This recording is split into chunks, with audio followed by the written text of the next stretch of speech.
Hello, students. So, our next topic is different types of learning in machine learning or deep learning. Okay. So, by the end of this session, you'll be able to get a clear understanding about the different types of learning and applications of them. Okay. So, what exactly is learning? So, learning is nothing but it is the process of converting our experience into expertise or gaining some knowledge about certain things. Okay, so here learning is categorized into three types. First one is supervised learning, second one is unsupervised learning, and then reinforcement learning. So these are the three types of learning. So let's have a look at each of these. First, we have supervised learning. So in supervised learning, we generally train our model using labeled data. So using labeled data in the sense, for example, let's see, this is just a diagrammatic representation of supervised learning. So here, this is my data set, my input data, which consists of apples. So labeled data means here during training, I will tell my model what this data is. Like for example, these are apples, right? So I will specifically mention to my model that these are apples. For example, remember like this, supervised learning means spoon feeding, like spoon feeding. Okay. So here we'll be training our model using labeled data. So after completion of the training, during in the testing phase, if I give apple picture to it, my model has to predict that it is an apple. Okay. So this is supervised learning. So in supervised learning, you'll have an idea about a desired output or target output. You'll already have an idea that when you give an apple picture, your output has to be an apple. Your model has to predict that it is an apple. Suppose if your model is not able to predict that it is an apple, which means that your model has some errors. So if your model has errors, then what you have to do means you have to rectify those errors. So rectifying those errors means you have to retrain our model. Like for example, uh, training in the sense all these procedure, like we'll be taking classes and we will be giving notes, all those things. This is nothing but a training you guys, training students. So after completion of training phase, we will test you with mid exams or semester exams, right? So after writing semester exams, if you have a backlog, what you will do, you will again study that subject and then you will write the exam and you will pass. If you study well, if training is successful, then you will pass. So here also for your model, if your model has some errors, you have to retrain your model until your model gets an accurate result. So this is about supervised learning. So generally supervised learning is used to solve some uh, problems like classification and regression. So what is classification? Classification is nothing but generally it is used when your output variables are categorical variables. That means like yes or no, female or male, true or false, this or that. For example, if your output is in a categorical format, that is this or that, you call it as a classification. Example, classification problem. Okay. For example, let's have a look at this diagram over here. First, your model is getting trained with emails which contains both the spam and not spam. Okay. So after completion of the model, during in the testing phase, whenever a new mail comes, it scans for your model scans for the content and it will divide all these spam messages and not spam messages. Suppose whenever you receive a mail, if it is a spam mail, then it will give you the answer saying that this is a spam, or it will divide that mail into the spam folder. It will push your mail into the spam folder. Okay. So here your output is this or that. That means spam or not spam, fake or real, male or female.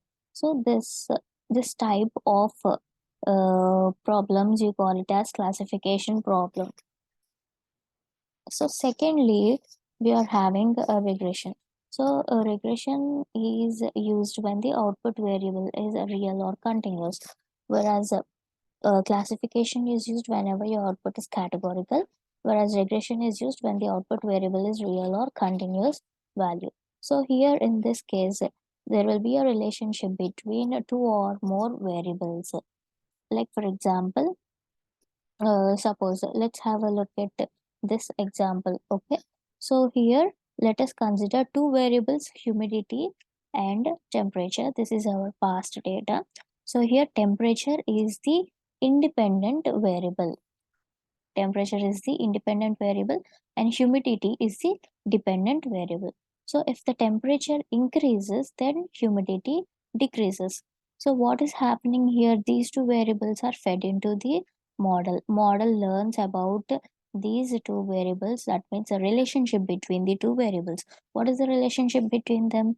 If your temperature increases, then humidity will decrease. So that is why here temperature is independent variable, whereas if temperature increases, humidity is decreasing now. So that is which means here humidity value is dependent on this temperature. So that is why humidity is a dependent value variable.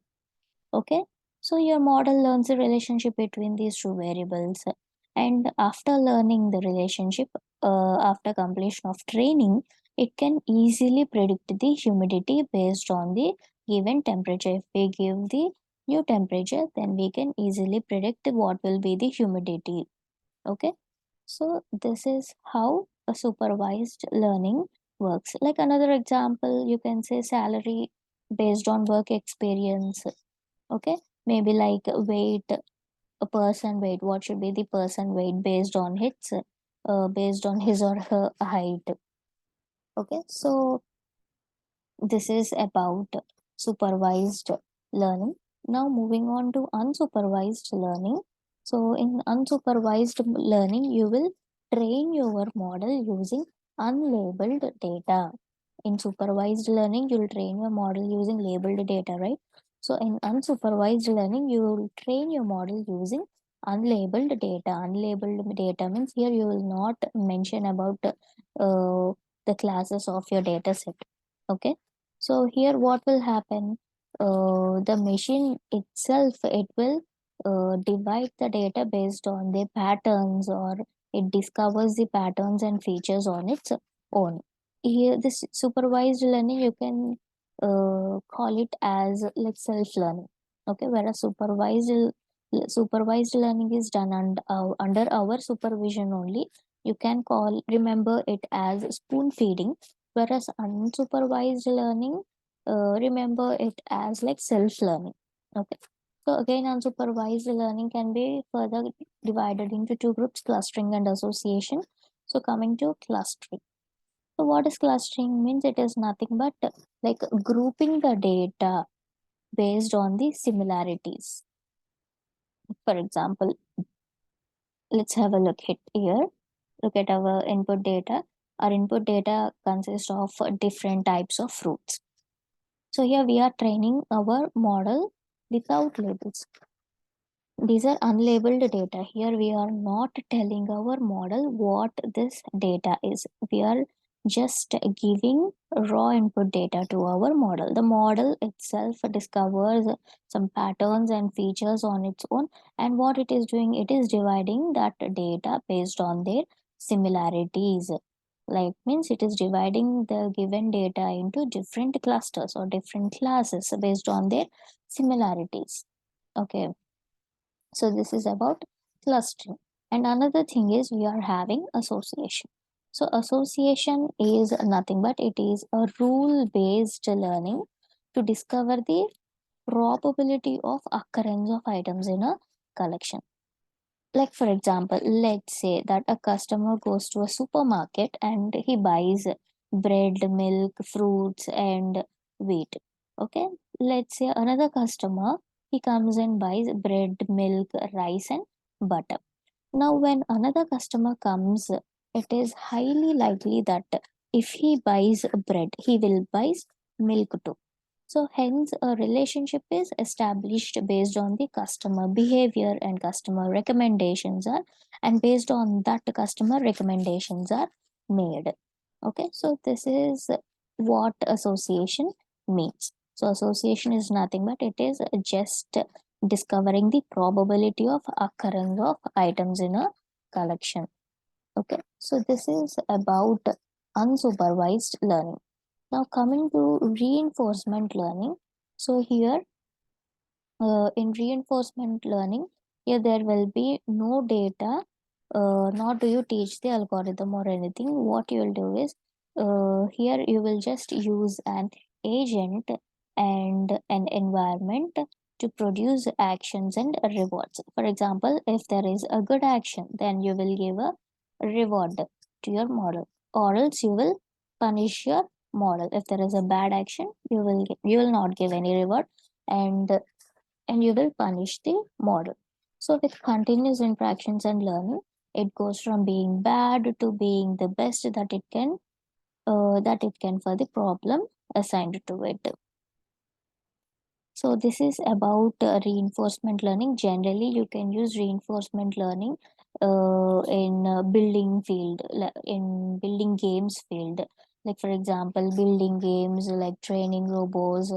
In all those fields, you can use this reinforcement learning. So this is about different types of learning.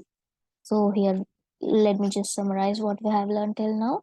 We have learned about supervised learning, unsupervised learning, and reinforcement learning. Okay, I hope this session is clear. Thank you.